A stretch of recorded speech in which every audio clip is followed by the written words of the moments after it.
One of the most frequent questions I get asked across all of my social media platforms is RS6 or BMW M5 competition, and that is a very, very good question. A fully loaded RS6 Vorsprung edition, like this one here, is going to cost you about £114,000 on the road. A fully loaded M5 competition with the ultimate package, like the one that I recently had, is about £122,000. So there's close to £10,000 difference between the two cars. But when you factor in the dealer contributions or discounts that you get with BMW and you don't get so much with Audi, you actually end up with two cars costing pretty much the same amount.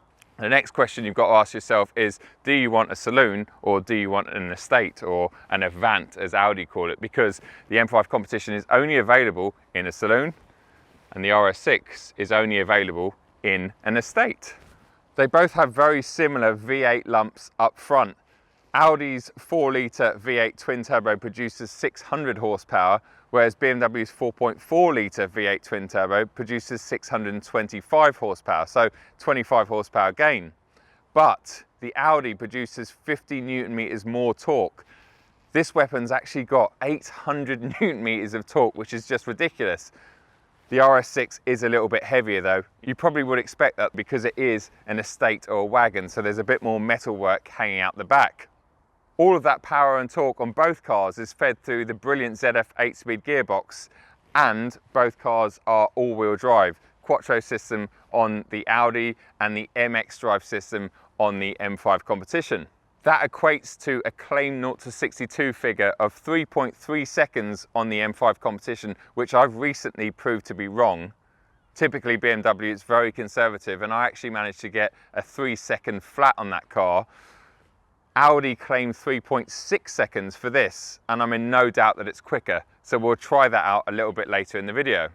Before we jump inside, I think it would be rude not to talk about the aesthetics and the way this car looks. It couldn't be more different to the M5 competition. I know the M5 is a saloon and this is an estate, but in terms of styling, the M5 could very easily fly under the radar. Those that know will know, whereas I really think that this very latest RS6, there's no getting away from the fact that it is a very special car. I mean, it has 22-inch alloys on this Vorsprung edition. Obviously the flared arches, two massive oval exhausts at the back. This particular one, being the flagship Vorsprung, just means that it's got lots of black styling. So we've got black badging around the back, we've got black grille and black badging around the front. I personally love wagons, and I think if BMW made an M5 wagon, then it would be a very hard choice. But for me, this has to win, and that's coming from one of BMW's biggest fanboys. Let's talk about the interior differences before we take this car out for a drive, because they really couldn't be any more different. The Audi's driving position isn't as good as the BMW's.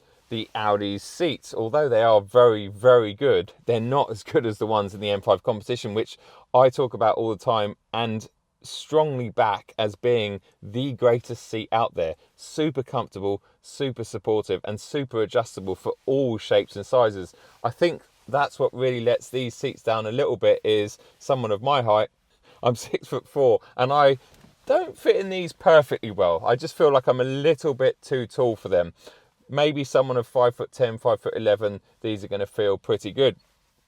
The rest of the cabin, well, in terms of visuals, this is just stunning. And in fact, it probably looks 20 years more modern than the BMW interior, which a lot of people give grief to, saying it hasn't changed. You know, it still looks the same. And even the very latest LCI M5 competition that I was in, yes, it's got a bigger screen and a couple more buttons, but effectively it looks the same as the pre-LCI. Whereas you jump in here and it's just so ultra modern. It looks incredible. Once again, this Vorsprung model, the trim and stuff in here is beautiful, but the touchscreen stuff I'm really not the biggest fan of. It's quite complicated to use. Audi's MMI in general is nowhere near as intuitive as BMW's iDrive and operating system 7. Right, I guess the next thing to do is fire this thunderous V8 up. What I must point out though is it has a rev limit on it when you're stationary or in park or neutral, so it won't rev any more than about 3,000 RPM.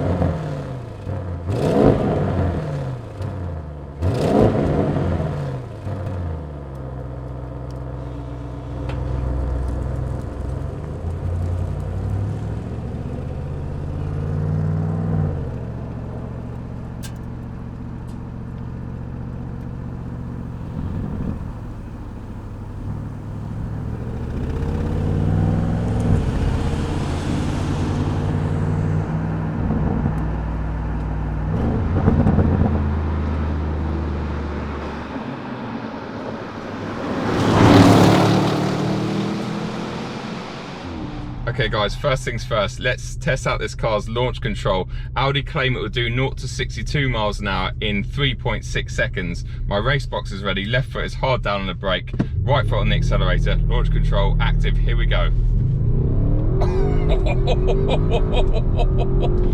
Wow, that is so fast. 3.31 seconds. The gradient was 0.9% down, so less than 1%. That is very, very impressive.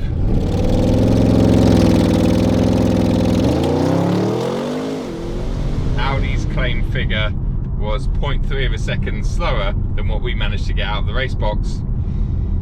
That ties in with the recent M5 competition launch that I did, where I managed a 2.99 seconds and they claim 3.3, so pretty much bang on. Both manufacturers are very conservative figures. Does it mean that this feels noticeably slower than the M5 competition? I think off the line is where it loses that 0.3 of a second. That first 5 meters, it just struggles to get going. But once it's got through that first 5 meters or so, then it seems to be every bit as quick as the M5 competition. It does weigh about 150 kilos more, and I think that's maybe what the struggle is off the line.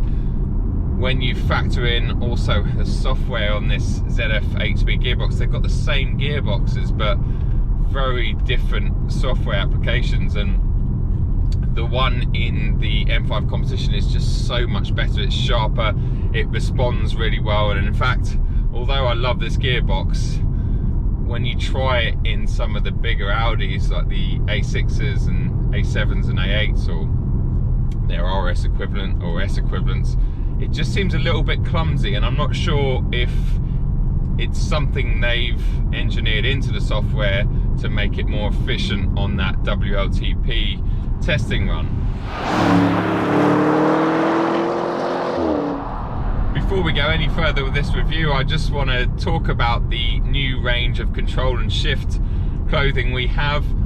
My business partner John has been very busy designing some very cool new t-shirts, including the one I've got on today. So head over to controlandshift.com. There's a link in the description below and buy yourself something nice for Christmas. I really appreciate it, and the profits on my side go towards my YouTube channel.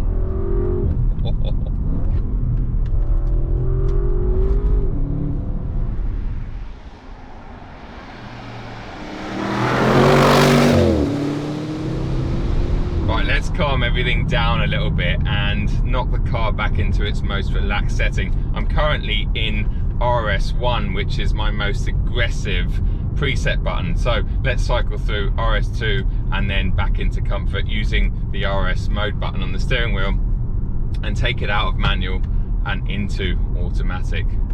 And suddenly this beast turns into one of the most comfortable cars on sale today. Like, it really does remind me very much of the A6 Allroad that I had earlier this year, and I said that that was one of the best and most comfortable cars available. This feels very much like that, but it has 22-inch wheels with tiny profile tyres on it. I don't understand how the ride can be this good, and that's definitely something that this has trump over the M5 competition. The M5 could never dream of having a ride this good, and that does help along certain roads even when you're pushing on, because the car doesn't get unsettled. It's constantly finding grip through its massive wheels.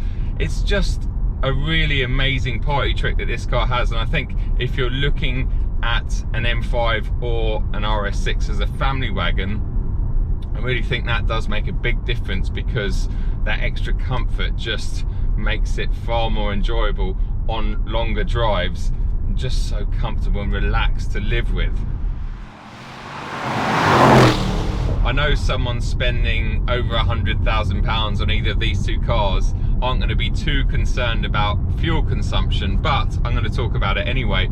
And although I think their claims are very similar from Audi and BMW, I have to say that especially on longer journeys, the RS6 is more efficient. It has cylinder deactivation technology, so the V8 essentially becomes a 4-cylinder, and that really does save a lot of fuel when you're sitting at 70 miles an hour on the motorway. And in fact, if you tune your ears in, you can hear it drop in and out when you put the car under more load.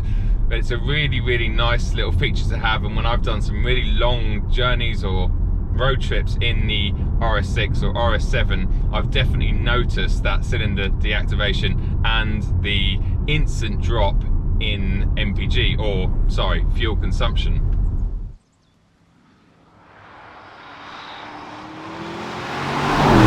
Let's talk about handling. Let's knock it back into my RS1 mode and back over into manual. This car is incredible. It does defy physics. It's amazing. Its handling capabilities are just next level, and I have to say that even when I tried the RS6 at the beginning of the year and it was on winters, I couldn't wait to try one of these on summer tyres, because that car felt pretty capable and able on dry tarmac. When you put summers on it, it just becomes something else. Is it as good as an M5 Comp though? I don't think it is. It's just not as nimble. Maybe on the road it's very close, but I think if you did take this out on track, not that you're going to take your RS6 out on track, it definitely would feel a bit heavier. There is more mass. We know it's 150 odd kilos heavier, and I think a lot of that weight is a little bit higher as well, so its center of gravity is higher, and it does feel that, but still it's mighty impressive. I mean, this is gonna suit all but the very, very best drivers, and only those are going to notice the difference between this and the brilliant M5 competition. Look at this, 2 tons, and off we go. Just unreal, really, really unreal. Accelerating out there just then, that didn't feel any slower than an M5 competition, and that's what we kind of talked about earlier on. I think once you're going in this, that initial 10 miles an hour, once that's out the way, this definitely feels every bit as quick as the M5 competition.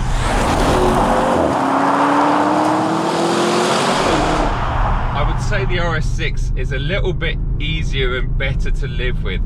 Certainly more practical with the bigger boot. Interior cabin space is very similar to the M5, but it's less claustrophobic in the back seats, especially when you've got a pan roof like this one does. You've also got that better quality ride when you want it, which we've talked about, and that makes it a better family car proposition, if you like. What I don't like so much in the RS6 compared to the M5 Comp is all of this touchscreen nonsense. I don't think any of it works that well. I'm really not the biggest fan.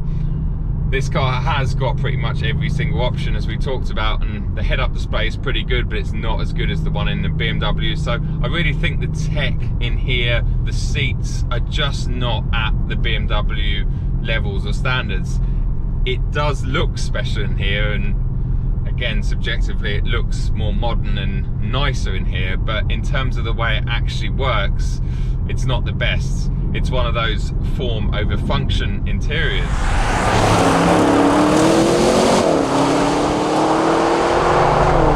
This being the very latest RS6, it obviously has the dreaded OPF filters fitted to it, just like the M5 competition did that I had 2 weeks ago.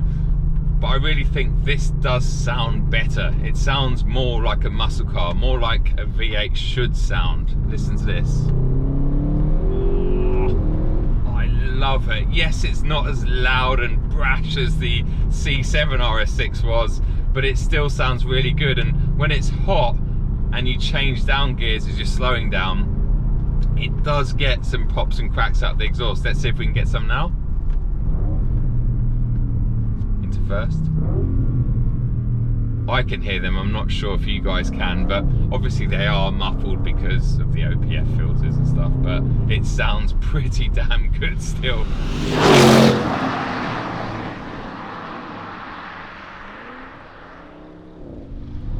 Even after considering all of the positives of this brilliant RS6, for me, the M5 competition still just nudges it. And the reason for that is it's a slight bit faster. in terms of handling, it's just a bit sharper, a bit crisper, less numb if you like. The M5 Comp almost feels like my M2 competition, which just makes it an unbelievable proposition. Yes, its ride quality isn't as good as this car, and that's going to be very important, especially for UK customers, but I just love how agile the M5 Comp is. The MX drive system is definitely a better driver's setup than the Quattro system, again in my opinion, and the fact you can decouple the front axle altogether in the M5 Comp is just awesome.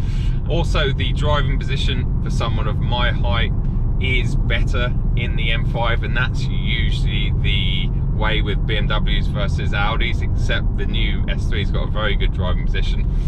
Then you add things like the infotainment system. Again, the BMW iDrive, I'm very familiar with it, so perhaps maybe I've got that advantage, but it just seems to work a lot better than Audi's MMI touchscreen system in this particular car. So for me, it would still be the M5 competition, but it's only just taken the win. I'm talking maybe 55%, 45%. And there's no denying that as an object, as something to own and walk up to every morning, that I've been doing for the past week with this RS6, it's just beautiful. It's a real special car. Every time I lock it, I look back at it. It's one of those cars, and although you kind of do that with the M5 Comp, you don't do it to the same extent that you do with this.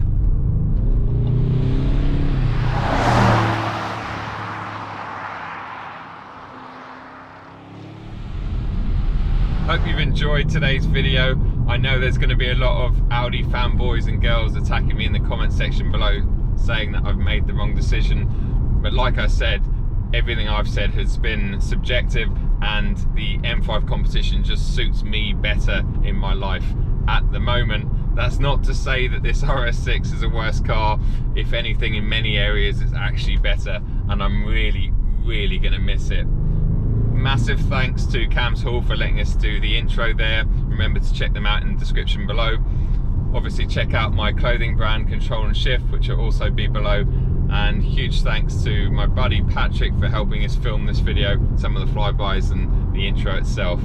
Thanks for watching, guys. Give us a thumbs up if you enjoyed this, and I will see you at the next one.